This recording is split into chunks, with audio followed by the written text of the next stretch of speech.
नमस्कार, आप देख रहे हैं छत्तीसगढ़ की बात। मैं हूं शिरीष मिश्रा। क्या जेबी संस्था है बीजेपी? आज हम इसी सवाल पर डिबेट करेंगे।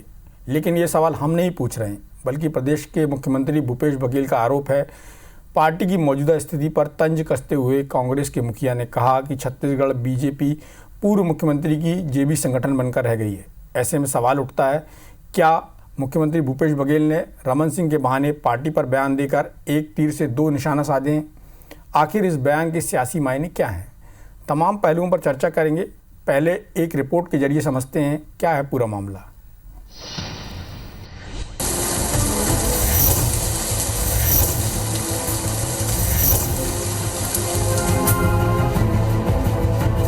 किसानों से माफ़ी तो कांग्रेस को मांगना चाहिए, जो इस बार जितना रुलाया है, जितना पानी में नहीं भींगा धान उतने आंसुओं में भींगा। किसान की दुर्दशा को देखते नहीं कोई निकला है क्या कांग्रेसी घर से? आज तक एक भी सोसाइटी में खड़ा होकर धान खरीदने के लिए गया है क्या कांग्रेस वाले? अपने रायपुर छोड़ने को तैयार नहीं है।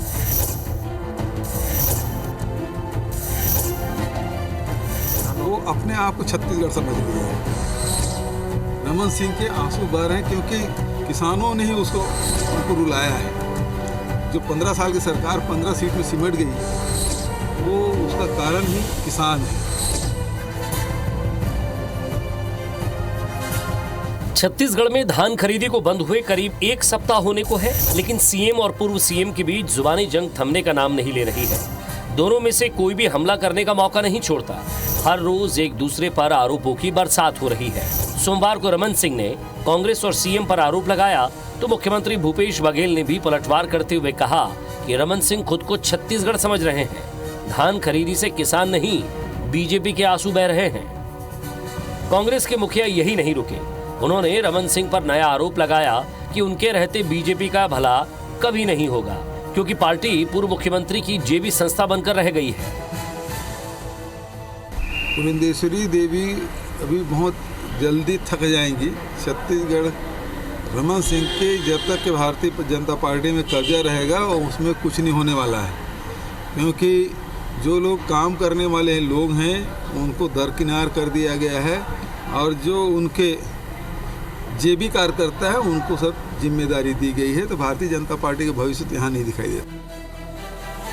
दरअसल भारतीय जनता पार्टी के प्रदेश कार्यकारिणी, मोर्चा प्रकोष्ठ और जिला अध्यक्षों की नियुक्ति में रमन सिंह के चहेतों को जगह मिली है।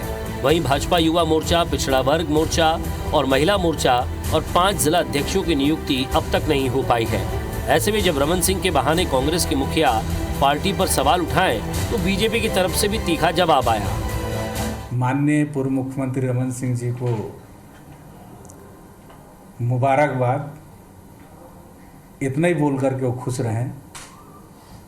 काश अगर किसानों का दर्द ये समझ लिए होते तो जो स्थिति है उनके पार्टी की इस राज्य में नहीं होती। भारतीय जनता पार्टी जनाधार वाली पार्टी है। भारतीय जनता पार्टी के छत्तीसगढ़ में 30 लाख सदस्य हैं। तो भारतीय जनता पार्टी एकमात्र पार्टी है जो लोकतांत्रिक तरीके से छोटे कार्यकर्ताओं को, समाज के सभी वर्गों को समाहित कर अपने संगठन की संरचना करती है। बहरहाल पूर्व मुख्यमंत्री और वर्तमान मुख्यमंत्री की स्ट्रेट फाइट में धान और किसान के मुद्दे से शिफ्ट होकर पर्सनल और पार्टी अटैक तक पहुंच गया है। जाहिर है दोनों नेताओं की बयानबाजी से माहौल गर्म हो चुका है। अब देखना यह है कि बयानों की जंग आखिर कहां तक पहुंचती है। Rajesh Mishra, IBC 24, Raipur. Bharatiya Janata party doctor Raman Singh की जेबी संगठन है या नहीं? भूपेश बघेल जी के इस बयान के क्या मायने हैं? उनको भारतीय जनता पार्टी की इतनी चिंता क्यों हो रही है? वो क्यों चाहते हैं कि भारतीय जनता पार्टी में जो काम करने वाले लोग हैं वो सामने आएँ?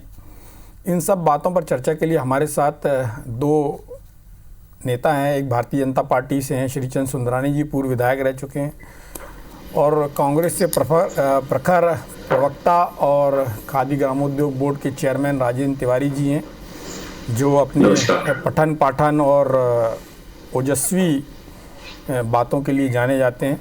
दोनों का बहुत बहुत स्वागत है।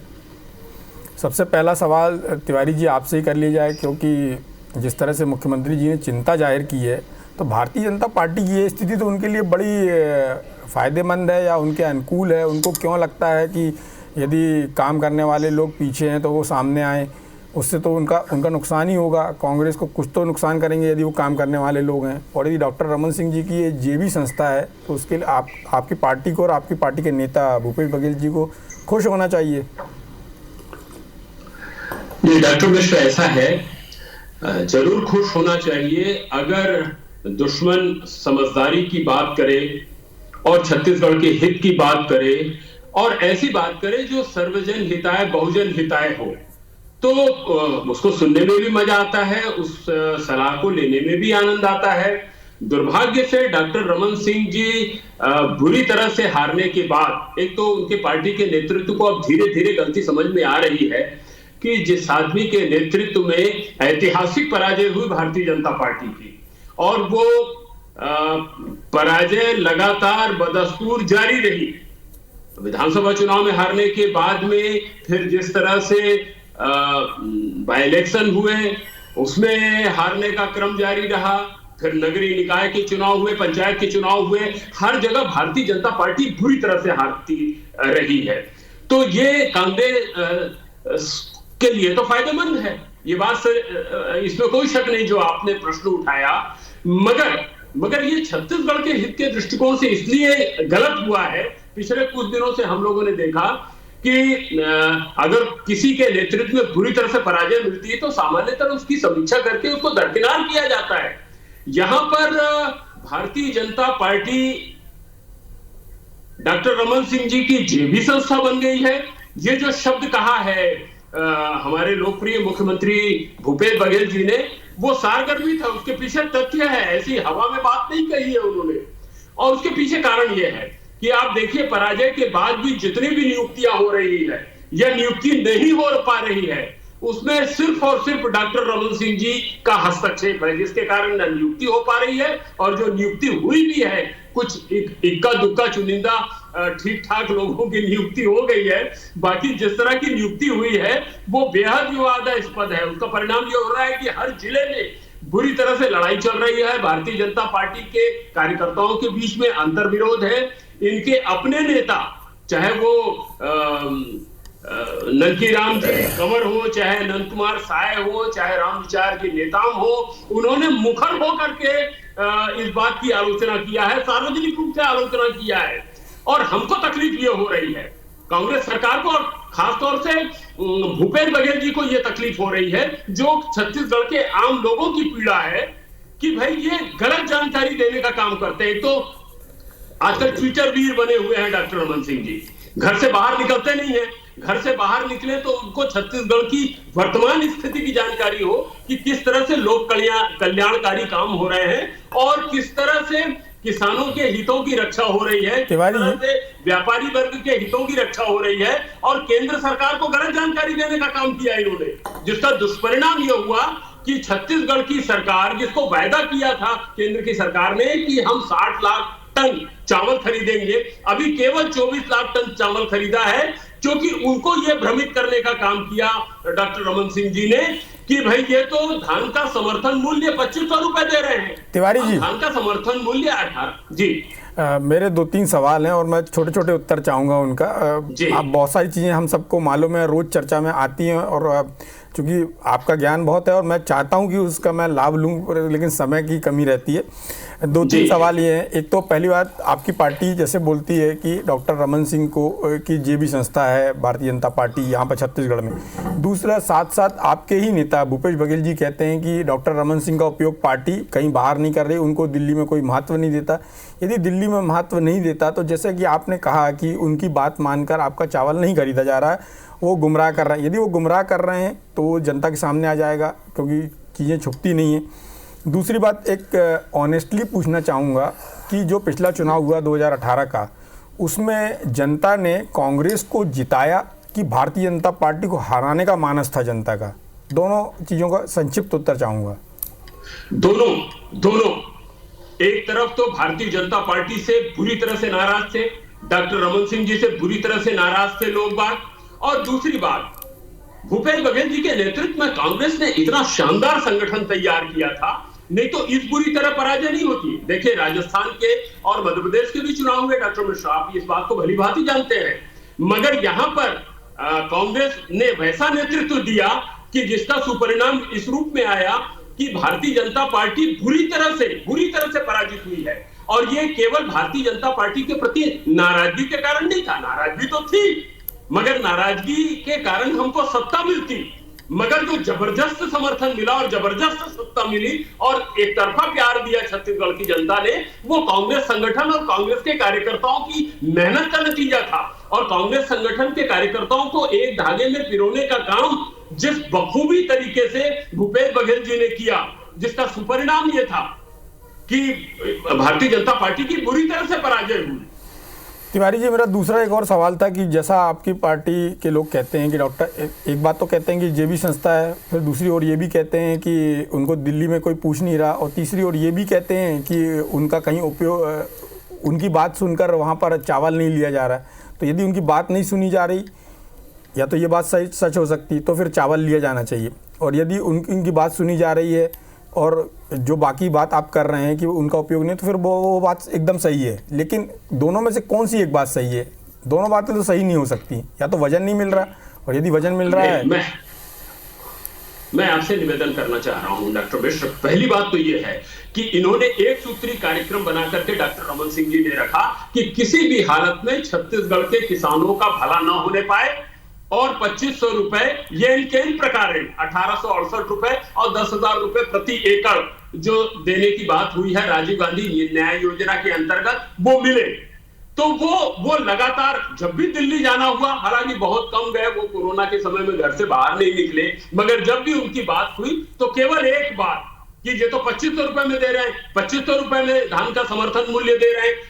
ये राग जो उन्होंने एक नहीं सैकड़ों बार कहने का प्रयास किया, तो भारतीय जनता पार्टी का जो केंद्रीय नेतृत्व है, खासतौर से पीयूष गोयल जी को ये लगा कि कम से कम इनकी एक आध बात तो सही होगी, और इसलिए जब उन्होंने रोका और सारे तथ्यों से अवगत कराया भूपेश बघेल जी ने, इस मामले में प्रधानमंत्री जी से भी बात किया कि हम जिस तरह से भारत सरकार किसानों को 6,000 रुपए दे रही है, हम अपने किसानों को 10,000 रुपए प्रति एकड़ देने का काम कर रहे हैं।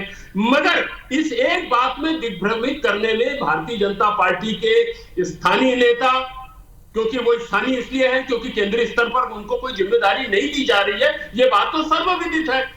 जिम्मेदारी दी गई होती तो वो छत्तीसगढ़ में बैठ करके केवल ट्विटर पे मैसेज देने का काम नहीं कर रहे होते। तिवारी जी, आपकी इन सब बातों पर श्रीचंद सुंदरानी जी का भी वर्जन ले लेते हैं। सुंदरानी जी, आपका क्या कहना है? जैसा भूपेश बघेल जी ने बोला कि डॉक्टर रमन सिंह जी की जेबी संस्था है, जेबी पार्टी हो गई है भारतीय जनता पार्टी छत्तीसगढ़ की, और दूसरा उनका कहना है कि आपकी पार्टी के जो काम करने वाले लोग हैं उनको सामने नहीं आने दिया जा रहा है।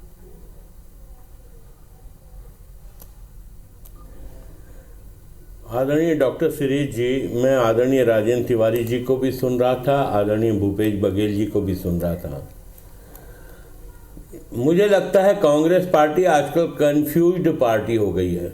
हर मामले में इनको कंफ्यूजन है। एक और वो डॉक्टर रमन सिंह को जेबी संस्था बता रहे भारतीय जनता पार्टी को, एक और कह रहे कि उनको कोई तवज्जो नहीं मिल रहा है। अगर किसी को तवज्जो नहीं मिल रहा होता तो उसकी जेबी संस्था कैसे बनती? और तीसरी बात, वो कहते हैं कि केंद्र में जो रुकावटें आ रही हैं वो डॉक्टर रमन सिंह जी के कारण आ रही है। अगर केंद्र में डॉक्टर रमन सिंह जी का वजूद नहीं है तो उनकी सारी बातें क्यों सुनी जा रही है? ये पहले अपना कन्फ्यूज़न दूर करें। रहा सवाल भारतीय जनता पार्टी में झांकने के बजाय अपने दल की स्थिति को संभालें।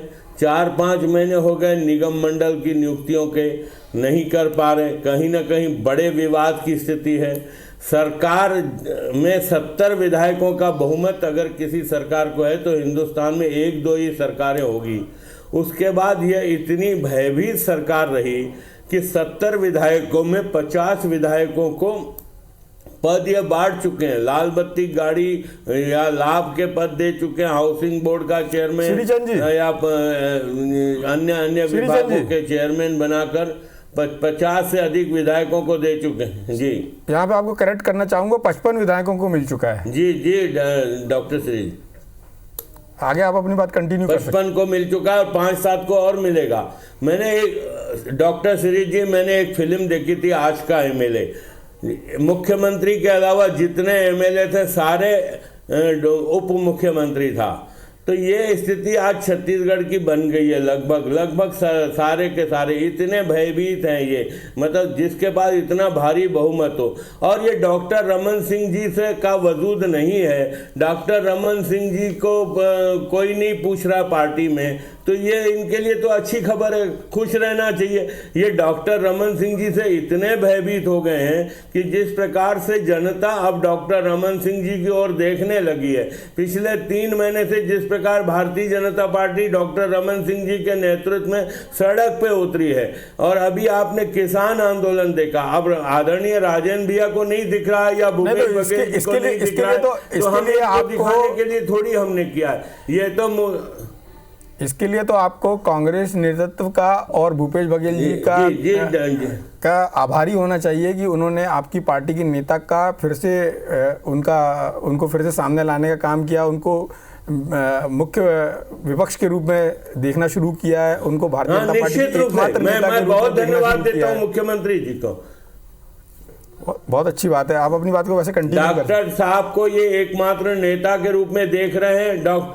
डॉक्टर श्री जी, मैं धन्यवाद दूंगा कांग्रेस पार्टी को कि जिस प्रकार वो डॉक्टर रमन सिंह जी पे लगातार हमले कर रहे हैं और योजनाओं में लाने में, वादे पूरे करने में विफल रहे हैं, इसलिए जनता अब फिर से डॉक्टर रमन सिंह जी की ओर देख रही है। और इस बात से भयभीत होकर कांग्रेस पार्टी लगातार डॉक्टर रमन सिंह जी पे हमला कर रहे हैं। आज भी सर्वमान्य नेता हैं, भारतीय जनता पार्टी नहीं बल्कि पूरे छत्तीसगढ़ में अगर कोई नेता है तो डॉक्टर रमन सिंह जी है, जिससे कांग्रेस पार्टी भयभीत है। और रोज मुख्यमंत्री से लेकर नीचे तक सारे के सारे लोग डॉक्टर रमन सिंह जी को टारगेट बना के चल रहे हैं, डॉक्टर रमन सिंह जी के खिलाफ एक अभियान के रूप में चला रहे हैं। और जितना डॉक्टर रमन सिंह जी को ये दबाने का प्रयास कर रहे हैं, उतना डॉक्टर रमन सिंह जी का नेतृत्व निखर के आ रहा है आदरणीय श्री जी।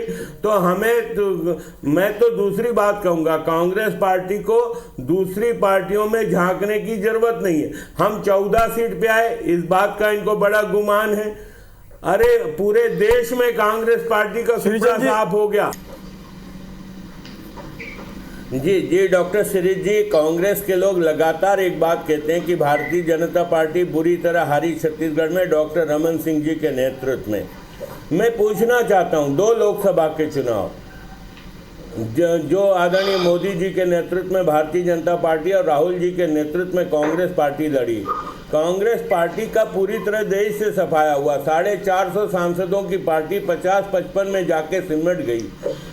क्या मानेंगे राहुल गांधी का नेतृत्व विफल रहा पूरे देश में? राजनीति में चुनाव में हार जीत होती है। इंदिरा जी चुनाव हारी थी, इंदिरा जी की सत्ता चली गई थी। अटल जी एक बार चुनाव हारे, कई नेता बड़े बड़े चुनाव हारे। हार जीत से कुछ नहीं होता। हमने 3 बार बहुमत की सरकार बनाई, चौथी बार लोक लुभावने वादे इनके थे, हम उसके सामने पराजित हो गए क्योंकि हम झूठे वादे सरकार जनता से नहीं करना चाहते थे, बढ़ चढ़कर वादे नहीं करना चाहते थे। जो आज इन्होंने कांग्रेस पार्टी ने बढ़ चढ़कर वादे किए, आज इनकी गले की हड्डी बन चुके हैं वो सारे वादे। ऐसे वादे करके हम सत्ता पे नहीं आना चाहते थे, न मोदी जी इस प्रकार के वादे करते हैं।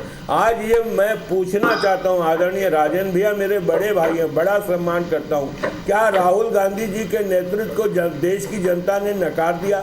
उसके बाद भी क्या कांग्रेस पार्टी उन्हीं को अध्यक्ष बनाने के लिए तैयार बैठी है? तिवारी जी चाहूंगा, कांग्रेस पार्टी के आंतरिक मामलों में हम हस्तक्षेप नहीं करेंगे। जी डॉक्टर मिश्र, सुंदरानी जी आपकी बात पर मैं तिवारी जी का जवाब ले लेता हूँ। नहीं, मुझको पहले ये बताएं कि मैं डॉक्टर रमन सिंह का जिन बड़े बड़े नेताओं का नाम लिया, अटल बिहारी जी वाजपेयी हो या इंदिरा जी का नाम लिया इन्होंने, ऐसे महान नेताओं के सामने क्षुद्र लोगों की तुलना करना बिल्कुल ठीक नहीं।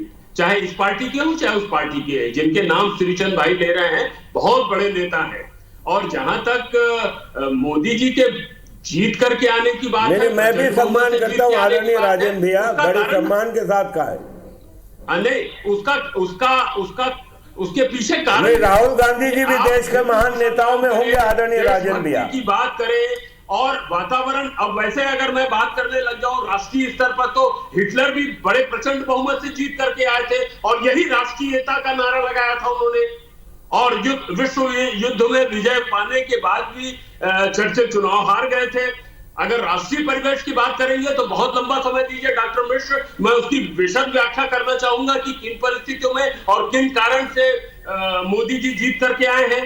अभी बिल्कुल, आज मैं भी राजन भैया पूरी व्याख्या करूंगा। नहीं, आप लोग आप दोनों से निवेदन है, आप पूरी व्याख्या ना करें, विषय पे रहें, छत्तीसगढ़ पे ही रहें तो ज्यादा बेहतर होगा। और अधिक से अधिक तिवारी जी आप राहुल गांधी जी वाला जवाब दे सकते हैं। मैं आपसे निवेदन करना चाहता हूं कि अभी ये किसानों की बात को लेकर के धरना प्रदर्शन पर बैठे थे, मैं राहुल गांधी जी पे जवाब चाहता हूं, आदरणीय राजन भैया। की आई नहीं है, इसलिए नहीं आई है क्योंकि उनको मालूम पड़ गया है कि उनको गलत जानकारी दी जाती है। उन्होंने प्रेस स्टेटमेंट में दे दिया। अब वो 10 साल तक तो डॉक्टर मनमोहन सिंह जी के मंत्रिमंडल की सदस्य रही थी, उनका बैकग्राउंड तो कांग्रेस का है। जब उनको ये पता चला कि उनके मुंह से ये कहलवा लिया कि 9,000 करोड़ रुपए मोदी जी ने दिया, उसका हिसाब दे भूपेश बघेल जी की सरकार, और बाद में पता चला कि 9 रुपया नहीं दिया है उन्होंने धान खरीदी करने के लिए। धान खरीदी करने के लिए हमने 9,500 करोड़ रुपए का कर्ज लिया है जो हमको 31 मार्च तक वापस करना है एफसीआई से पैसा लेकर के। जब उनको गलत जानकारी दी गई तो हमारे गुस्सा के तो वो 22 तारीख के इनके धरना प्रदर्शन में नहीं आई। और किस बात को लेकर के, किसानों के बात को लेकर के धरना प्रदर्शन किया इन्होंने। इनकी जब सरकार थी और जब इनकी सरकार सर्वोच्च ऊंचाई पर थी और जाते जाते वो छोड़ करके गए तो 15,77,000 किसान पंजीकृत थे और 56 लाख टन मीट्रिक टन धान की खरीदी हुई थी। और आज की ताजा तरीन स्थिति ये है। राहुल गांधी जी पे तिवारी जी आपकी बात पूरी आ गई। मैं एक बार श्रीचंद सुंदरानी जी का एक वर्जन ले लेता हूं, उसके बाद चूंकि समय समाप्त हो रहा है। आज के आंकड़े तो सुन लीजिए, 92 लाख टन जो ऐतिहासिक और जी सबको मालूम है, मीडिया में सब जगह छपा भी है और सब न्यूज चैनल में दिखाया भी है। और मैं सिर्फ ये किसानों की बात करेंगे। मैं सिर्फ श्रीचंद जी बोले तो बोले, चल नहीं बोल रही है। श्रीचंद जी देश में किसानों की क्या हालत करके श्रीचंद जी मेरे एक सवाल का जवाब दे दीजिए। भारतीय जनता पार्टी पुरंदेश्वरी जी इसलिए नहीं आ रही है छत्तीसगढ़ की, आप लोगों ने उनको गलत जानकारी दी, गलत फिगर दी है, जैसा कि तिवारी जी बोल रहे हैं। मैं इस सवाल का जवाब चाहता हूँ बस। देखिए अब ये छोटा सा उत्तर चाहूंगा, सिर्फ छोटा सा उत्तर। पुरंदेश्वरी जी शीघ्र आ रही है, फरवरी के दूसरे नहीं, वो जो नहीं आई उसके बारे में जानना चाह रहा हूँ। वापस यहाँ पे 4-5 दिन रुकेगी और छत्तीस बिल्कुल उनके राज्य की, तेलंगाना राज्य की बैठक आपकी पार्टी ने क्या उनको गलत फिगर दिए, गलत जानकारी दी? नेतृत्व में आंदोलन होना था, आपने गलत जानकारी नहीं दी, हमने सारे फिगर सही दिए। चलिए ठीक है, आपने जानकारी सही दी, लेकिन कांग्रेस का आरोप है कि आपने जो फिगर उनको गलत दिए, इसके चलते वो यहाँ नहीं आ रही है। खैर चर्चा का विषय ये नहीं था, चर्चा का विषय ये था कि डॉक्टर रमन सिंह की जेबी संस्था है कि नहीं भारतीय जनता पार्टी। तो इस बात का जवाब तो छत्तीसगढ़ की जनता, भारतीय जनता पार्टी के ही नेता दे सकते हैं कि भारतीय जनता पार्टी छत्तीसगढ़ डॉक्टर रमन सिंह की जेबी संस्था है या नहीं। इस चर्चा में भाग लेने के लिए आप दोनों का बहुत बहुत धन्यवाद। नमस्कार।